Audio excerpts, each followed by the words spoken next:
오늘은 정통 프렌치 바게트를 집에서 조금 쉽게 할 수 있는 방법을 알려드릴게요. 살짝 차가운 물 350g 준비해 주시고요. 잘 부푸는 스타터를 50g에서 60g 넣어주세요. 밀가루를 넣을 건데요. 밀가루는 다용도 밀가루 사용하셔도 되고요. 혹은 이제 프랑스 바게트용인 T55나 T65를 사용하시면 돼요. 저는 T65를 사용했고요. 450g 넣어줬어요. 그리고 통밀가루는 밥스밀 제품을 사용했고요. 50g 넣었어요. 밀가루는 협찬받은 건 아니고요. 써보니까 괜찮고 혹시 궁금해 하실까봐 알려드려요. 바게트용 밀가루 없으시면 다용도 밀가루 사용하셔도 괜찮으니 걱정하지 마시고요.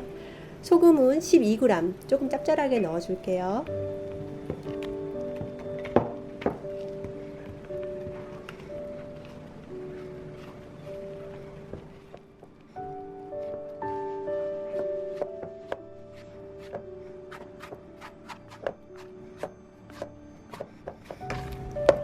처음 섞어주실 때는 마른 가루가 없도록만 섞어주시면 되고요. 처음에는 아직 글루텐 형성이 안 돼서 좀 많이 찐득거려요.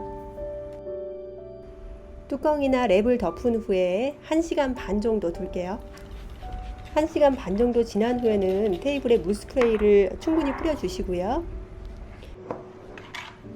테이블 위에 도우를 얹고 폴드 앤 스티치를 테이블 위에서 할 거예요. 라미네이팅까지는 아니지만 그냥 테이블 위에서 좀 편안하게 해보려고요. 늘렸다가 다시 접고 늘렸다가 다시 접고의 반복이죠. 테이블 위에서 하면 조금 더 도우를 늘릴 수 있어서 좋아요. 그릇에 담아 주시고요. 이렇게 30분에서 1시간 정도 둘게요. 자, 1시간 정도 지났으면 다시 도우를 폴드 앤 스트레치 해줄 건데요. 이 바게트 도우가 조금 많이 달라붙어요. 그래서 좀 물을 넉넉하게 손에 묻혀서 그렇게 스트레칭을 시켜주시면 돼요. 도우가 그릇에 이렇게 달라붙어 있으면 스트레칭 효과는 조금 더 좋아지겠죠?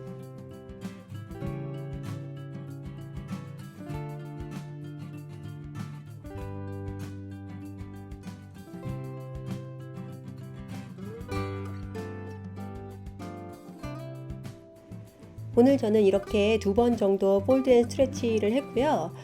글루텐 형성이 더 필요하시면 뭐 3번, 4번 하셔도 괜찮은데요. 바게트는 2번 정도만 해도 잘 나오더라고요.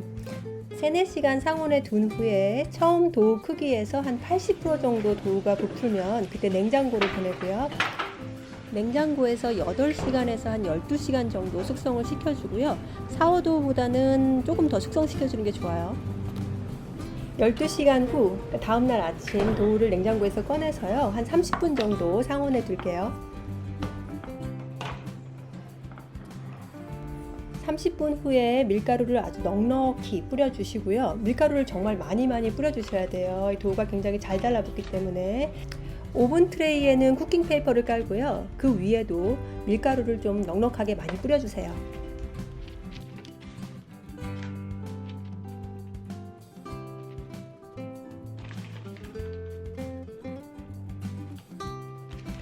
도우 용기는 도우가 떨어지는 한쪽 면에 밀가루를 또 발라주시고요. 이 도우는 샤워 도우처럼 그렇게 똑 잘 떨어지지는 않아요. 좀 도움이 필요하니까 천천히 여유를 두고 도우가 잘 내려올 수 있도록 도와주세요.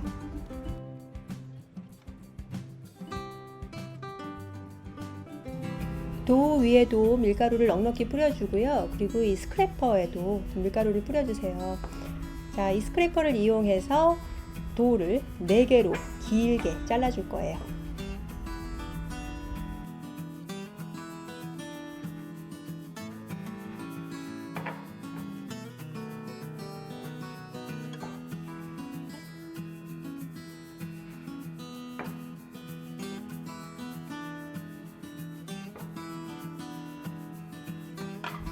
이 바게트 도우의 성질 자체가 굉장히 잘 달라붙기 때문에요. 그때그때 좀 손에 달라붙는다 싶으면 밀가루를 많이 뿌려주세요. 바게트를 트위스트 할 건데요. 도우의 두께가 좀 일률적이 될 수 있도록 해주세요. 이 꼬는 게 굉장히 재미도 있지만 보통의 그 바게트를 만드는 것보다 조금 쉽게 다룰 수 있어서 굉장히 좋아요. 잘 꼰 바게트를 조심스럽게 들어서 트레이에 올려놓습니다.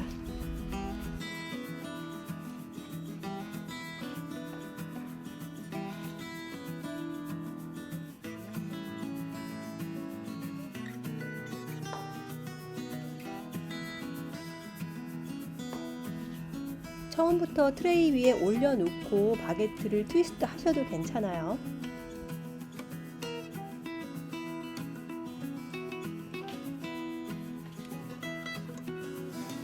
이거는 참고로 다른 날 했던 바게트인데요. 밀가루 대신 세몰리나 가루를 사용하시면 손에 달라붙지 않기 때문에 조금 더 편하게 모양을 잡으실 수 있을 거예요.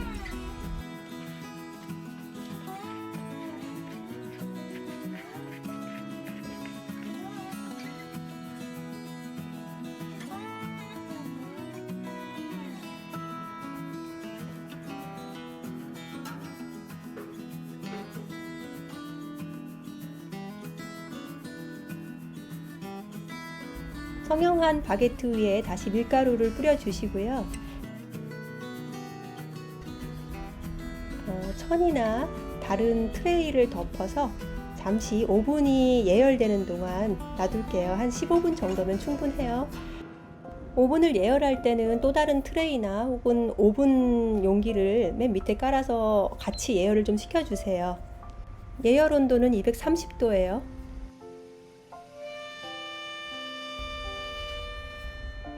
스팀 효과를 주기 위해서 끓는 물을 아까 예열된 오븐에 부을 거예요. 한 컵 정도 필요해요.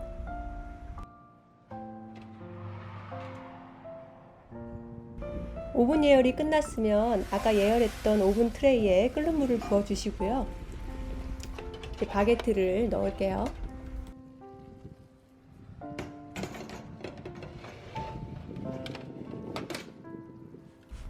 스팀 효과를 더 주기 위해서 스프레이를 좀 뿌려주고요. 오븐문을 닫은 후에 230도로 예열했던 오븐을 220도로 낮춰줄게요. 10분 정도 스팀 시킬 거예요. 10분 지나서 스팀 빼고 그리고 다시 10분을 구워주는데요. 제가 사실 스팀 빼는 거를 잊었어요. 그래서 조금 태웠어요.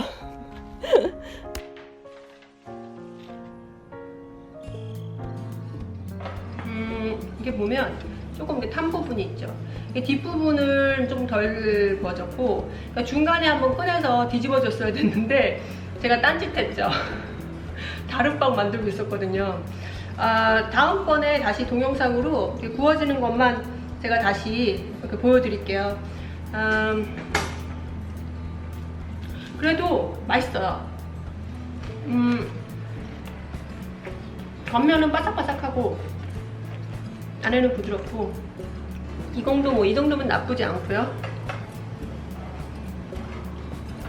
바게트는 근데 좀 빨리 먹어야 돼요. 이렇게 너무 오래 두면 안 되니까 4개 구웠잖아요. 뭐 이렇게 주변 분들한테 좀 나눠주시고 2개 정도 드시면 될 것 같아요. 네. 그리고 남는 거는 사실 냉동 보관하시면 바로 이제 조금 식혔다가 냉동 보관하시고 꺼내서 그냥 상온에서 해동해서 드시면은 또 맛있는 바게트를 드실 수 있어요. 저는 개인적으로 바게트가 조금 이렇게 얇은 게 좋아요. 그래야지 좀 겉에 바삭바삭한 부분들이 많기 때문에 잘라서 여기다 이제 햄 넣고 버터 발라주면 이제 잠봉버 되는 거고요. 저 같은 경우는 보통 아몬드 버터나 잼이나 이렇게 해가지고 비건용으로 해서 먹고요. 이제 식구들은 버터랑 잼 가득 발라서 먹죠. 일요일날 아침에는 제격이에요. 일요일날 아침에 여기 이 갓 나온 바게트에 그 잼하고 버터 발라서 먹으면 천국이죠.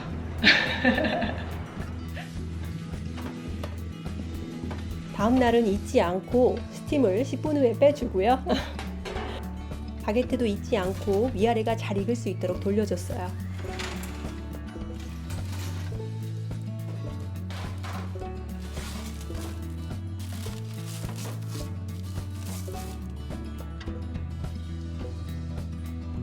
그래서 오늘은 조금 덜 구웠어요. 이게 자기 취향대로 할 수 있어서 좋아요. 좀 바삭하게 먹고 싶은 날은 조금 더 구워주고, 이제 샌드위치 같은 거 만드는 그런 날은 좀 소프트한 게 좀 좋잖아요. 소프트하게 만들고 싶을 때는 살짝 이렇게 덜 구워주면 돼요. 그리고 지팡이 같죠? 오늘은 바게트를 포장해서 친구들한테 하나씩 나눠줬어요.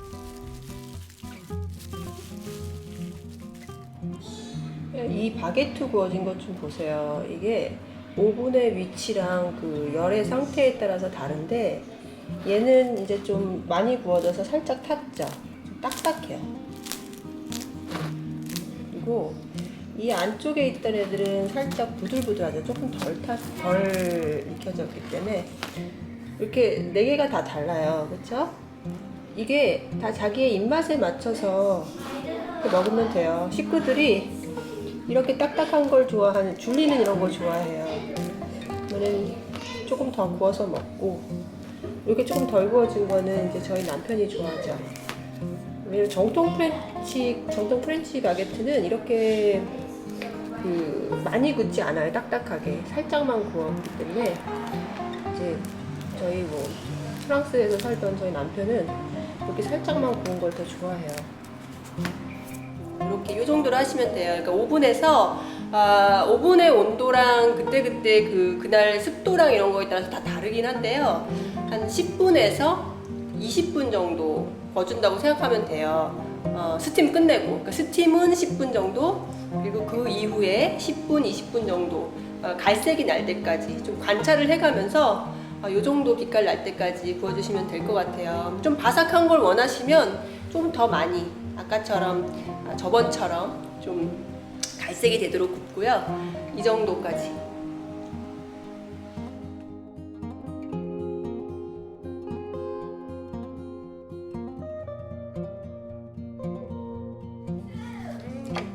Alors, là c'est fraise.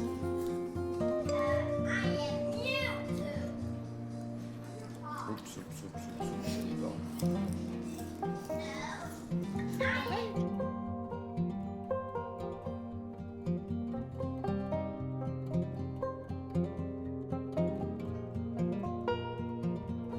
이렇게 고소한 바게트 냄새와 함께 일요일 아침을 또 보내요.